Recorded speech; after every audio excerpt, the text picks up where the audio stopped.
BenQ's been around for a long time selling electronics like monitors, projectors, and different types of computer accessories. I first noticed them a few years ago when I was looking for cheap computer monitors to be used in arcade machines and bar tops that I was building at the time.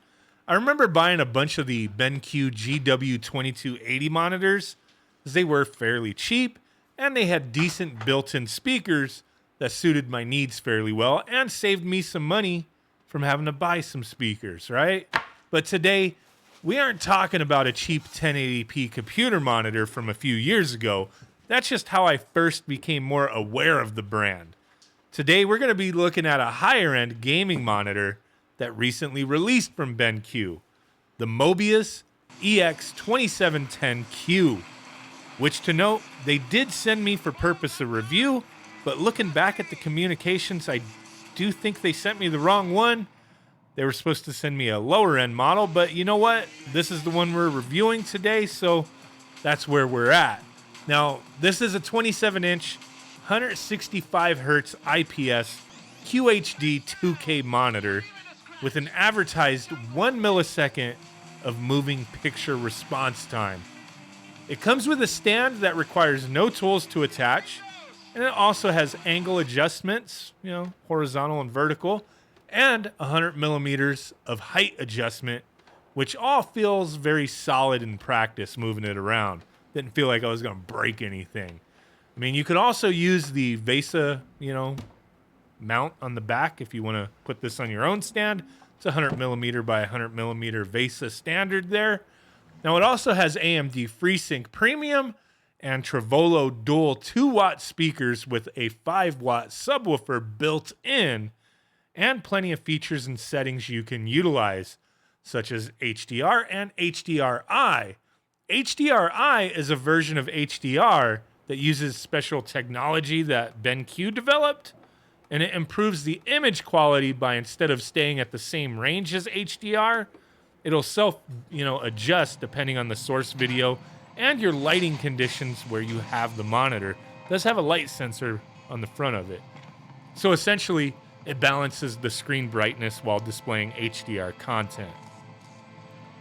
Now, you also get 5 different audio modes and a bunch of different preset color modes to choose from, among other options. It also features the color gamut 95% P3, which is nice if using for photo and video editing due to the wider color gamut.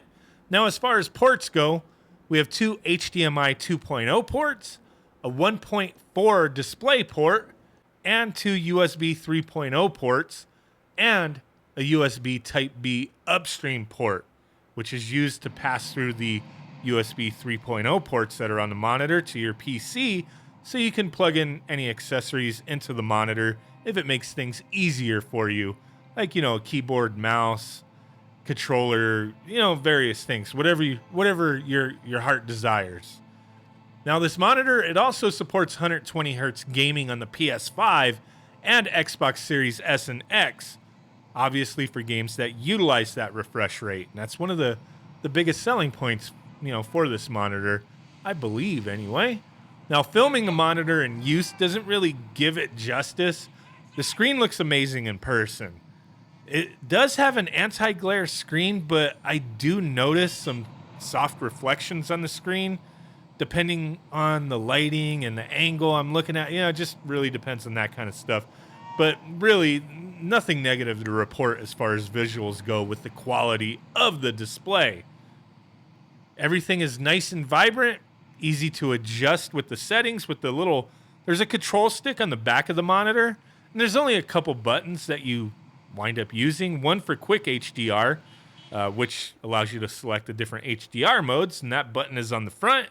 Then you have a power button and an input select button on the back next to that control stick. And the control stick is used to navigate and select options in the on-screen display, and you click it in to select. Works out very nicely for me, very easy to reach and figure out what you're doing.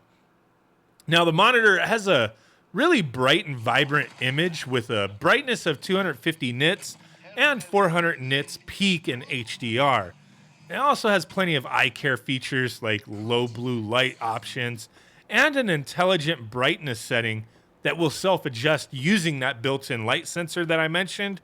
And it uses all that to balance the brightness to help maintain image details and help with possible eye strain. Works out decently well from my testing. I didn't have it like constantly messing with the brightness or anything. It just seemed fairly natural, so it worked for me. Not like some of these devices I've used that have like a dynamic contrast ratio and it just goes bonkers. I can't deal with that. But this intelligent brightness intelligent plus, whatever it's called here, it works very well. Now, the built-in speakers, they do have a pretty nice sound to them. Not tinny or muffled like a lot of other TVs or monitors that I've tried in the past or currently have anyway.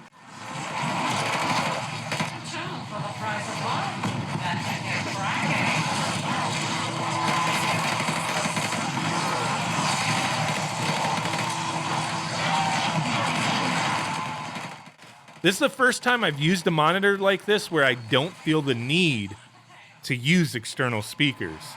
It really sounds that good to me. I mean, it booms. It sounds, I mean, it's a nice quality sound. Hopefully I can convey that with the audio in this video, but yeah, I was impressed with the speaker quality there. Now, earlier this year, I was in the market for new monitors for my PC setup that I use for editing and some gaming. I tried some 4K monitors that were overkill and just had a lot of issues. I really couldn't find anything that was similar to what I'm reviewing today, not with all the features that it has. I wound up settling for some 1080p 180 hertz monitors that work fine for me. I mean, if this monitor that I'm reviewing today was available at that time, I would have strongly considered it. I mean, right now, I probably won't use this monitor for my main PC setup just because I use a dual monitor setup. And if I can get another one of these monitors in the future, I most likely will put it in and remove the monitors that I'm using now.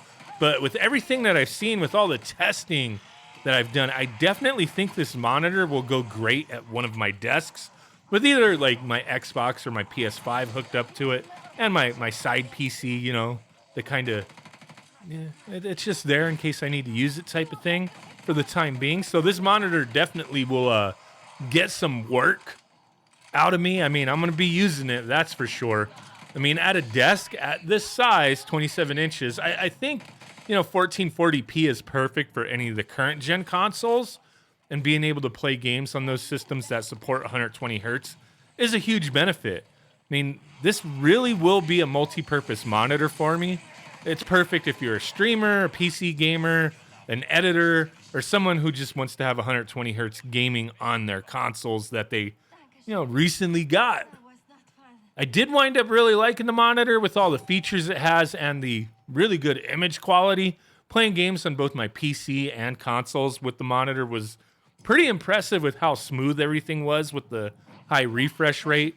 Now, some of my other pros are the quality sounding speakers, as I've already mentioned, and how easily accessible all the buttons for navigating the on-screen display were, and, you know, changing inputs and whatnot. I've used plenty of monitors in the past that were like really annoying to try to figure out how the buttons work. So I really do appreciate when a company keeps it simple and uses these control stick type configurations. My only real con is the higher price point. And it is a little bit of a pricey monitor, but they do have several models in this Mobiuz line of varying price points and features. A lot of them share a lot of the same features, but definitely depending on, you know, what your needs and desires are, they may have you covered. So, I mean, I've grown to appreciate BenQ more and more over the years as I've been exposed more to some of their products and have used some of their, you know, devices in my everyday life. They do a great job. It's definitely a brand I think more people should be aware of. If you're interested in any of these monitors that they have, I'll have links down in the description so you could take a look.